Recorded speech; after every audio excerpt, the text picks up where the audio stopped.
ચૈતર વસાવાની થોડાક દિવસ પહેલા જે ધરપકડ થઈ હતી રાજપીપળા જિલ્લા કોર્ટમાં તેમને રજૂ કરવામાં આવ્યા. પોલીસે તેમના રિમાન્ડ નામંજૂર કર્યા હતા, સાથે તેમની જામીન અરજી પણ ફગાવી હતી.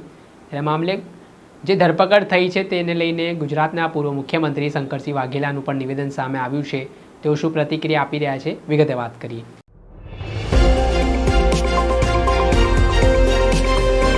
નમસ્કાર દર્શક મિત્રો, સ્કાયનેટ મીડિયામાં આપનું સ્વાગત છે. હું છું ફૈઝાન. આજથી થોડાક દિવસ પહેલાં નર્મદાના ડેડિયાપાડાના ધારાસભ્ય ચૈતર વસાવા અને તાલુકા પંચાયતના ડેડિયાપાડાના પ્રમુખ સંજય વસાવા જે એક પ્રાંત કચેરીમાં આયોજનની મિટિંગ હતી અને આ દરમિયાન બબાલ થઈ હતી. તે મામલો ડેડિયાપાડા પોલીસ સ્ટેશન સુધી પહોંચ્યો હતો અને ધારાસભ્ય ચૈતર વસાવા વિરુદ્ધ ગંભીર કલમો હેઠળ ગુનો પણ દાખલ થયો હતો. ત્યારે રાજપીપળા જિલ્લા કોર્ટમાં ધારાસભ્ય ચૈતર વસાવાને પોલીસે રિમાન્ડ મેળવવા માટે રજૂ કર્યા હતા, પરંતુ કોર્ટે રિમાન્ડ ફગાવ્યા હતા અને ચૈતર વસાવાની જામીન અરજી પણ ફગાવી હતી. ત્યારે આજે સમગ્ર ઘટનાક્રમ સામે આવ્યો. તે મામલાના સંદર્ભમાં ગુજરાતના પૂર્વ મુખ્યમંત્રી શંકરસિંહ વાઘેલાનું પણ નિવેદન સામે આવ્યું છે. તેઓ શું કરવું એ કરો.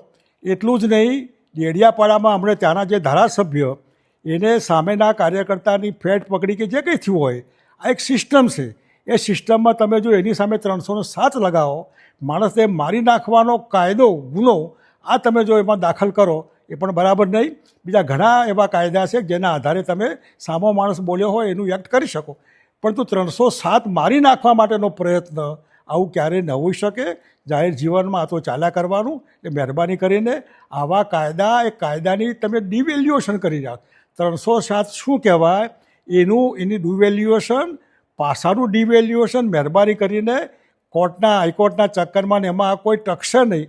એટલા માટે આ કાયદાનો દુરુપયોગ બંધ કરો અને સારી રીતે રાજકીય કિન્નાખોરી ન થાય અને સ્પોર્ટ્સમેન સ્પિરિટથી એકબીજાનો હિસાબ કિતાબ થાય તો સારું. પણ મહેરબાની કરીને આ બંને કેસમાં 307 રદ કરો અને અમારા જાડેજા સાહેબનો પાસાનો કાયદો પણ રદ કરો તો સારું રહેશે. આટલું મારે સરકારને કહેવાનું છે.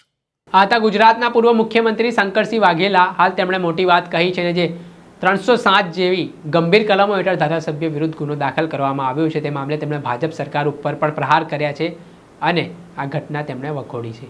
દર્શક મિત્રો, આવો જ નવા વિડીયો સાથે આપણે માહિતગાર કરતા રહીશું, એટલે સ્કાયનેટ મીડિયા જોતા રહો.